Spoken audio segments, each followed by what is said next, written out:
Assalamu alaikum, bienvenue à tous, j'espère véritablement que Kulchi la base. Des informations sur les enfants palestiniens. Nous, on enseigne la paix dans les écoles et universités mixtes juives et arabes, où on laisse flotter leur drapeau, tandis que eux nous empêchent chez nous de faire flotter leur drapeau.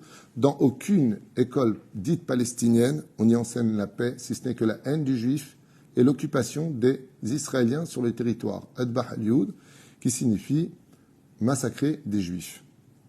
Ok.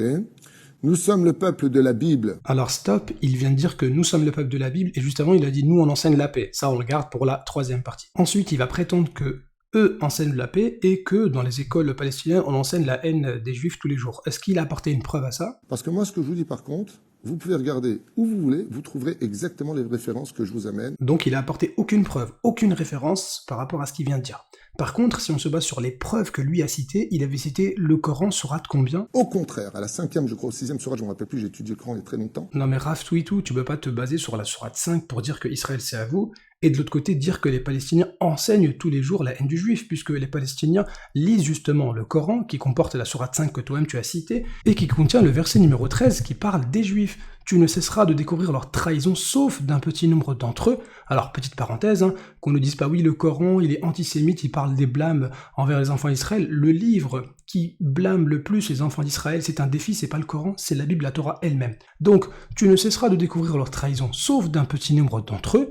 Et le Coran te dit quoi? La haine du juif? Non. Pardonne-leur donc et oublie leurs fautes, car Allah aime certes les bienfaisants. Moi, ce que je vous propose, c'est de me contredire intelligemment. Ça veut dire de me prouver que ce que je dis est faux. Bah écoute, là, tu t'es fait réfuter par la propre sourate 5 que toi-même t'as citée. Toujours dans les désinformations sur le peuple palestinien, et en particulier sur les enfants palestiniens, Raf Twitou a dit. J'ai vu quelques vidéos qui m'ont fait hérisser les cheveux de ces odieux journalistes qui osent dire et présenter le journal en disant 1400 morts du côté d'Israël et 1500 morts du côté palestinien. Waouh. Vous savez à quoi vous ressemblez? Vous ressemblez à un récit d'une fille qui a été violée par un arabe. Et puis, en tant que journaliste, vous dites alors, cette fille a été violée et massacrée par cet arabe, mais n'oublions pas que l'arabe, il a quand même pris des coups de broussure et lui a presque crevé un œil. Vous êtes complètement taré. Comment vous pouvez comparer une chose par rapport à l'autre? C'est pas une question de victime, c'est pas une guerre collatérale. On a été attaqué, massacré, et on riposte par rapport à cela. Donc, les journalistes, il faut mieux changer de métier parce que votre façon d'expliquer les choses est honteuse et donne encore plus de force à l'injustice. Alors là, la réponse de Raf Twitou, elle est extrêmement ambiguë, elle est extrêmement dangereuse. Pourquoi? Parce qu'il nous dit, oui, 1400 morts chez nous et 1500 morts palestiniens, mais ça n'a rien à voir, nous on se défendait. Alors, est-ce que Raf Twitou est au courant que parmi les morts en Palestine, il y a beaucoup d'enfants? Tapez, vérifiez ce que je vous dis. Eh bien justement, en tapant sur internet, on trouve les informations suivantes. Alors là, on était le 13 octobre, c'était il y a longtemps, le bilan à Gaza monte à 1900 morts, incluant 614 enfants. Ça c'était le 14 octobre, 2215 morts, dont 724 enfants.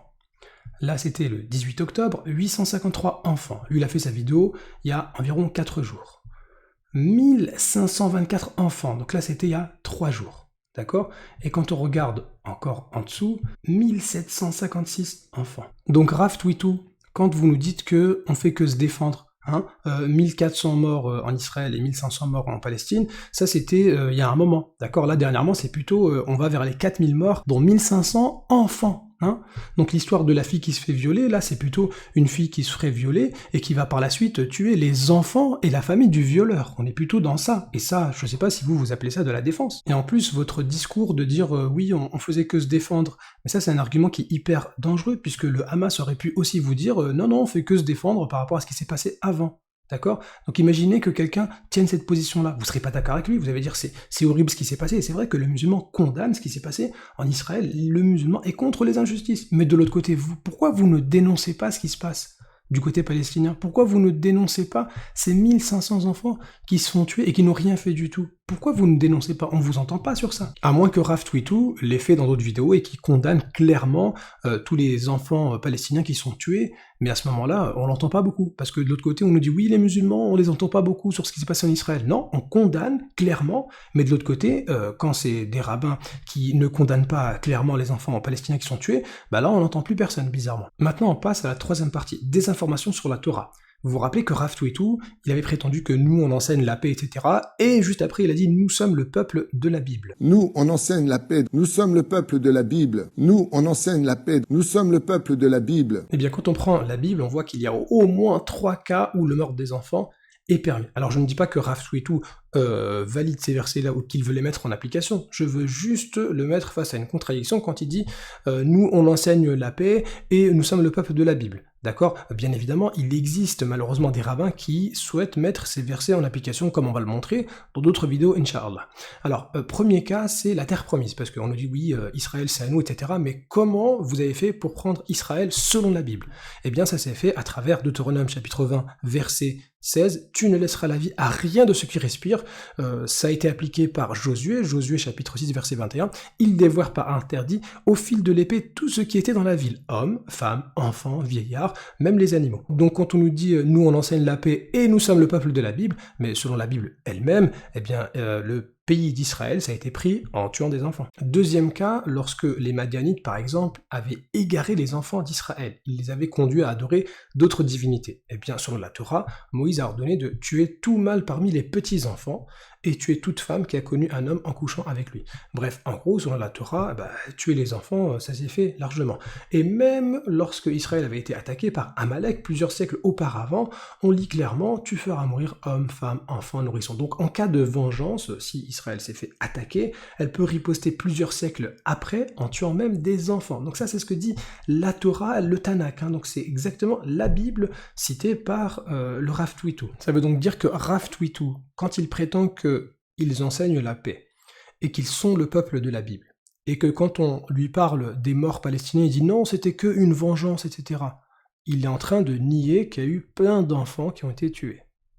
Et on a vu, selon la Torah, que c'est permis en cas de vengeance de tuer les enfants des ennemis.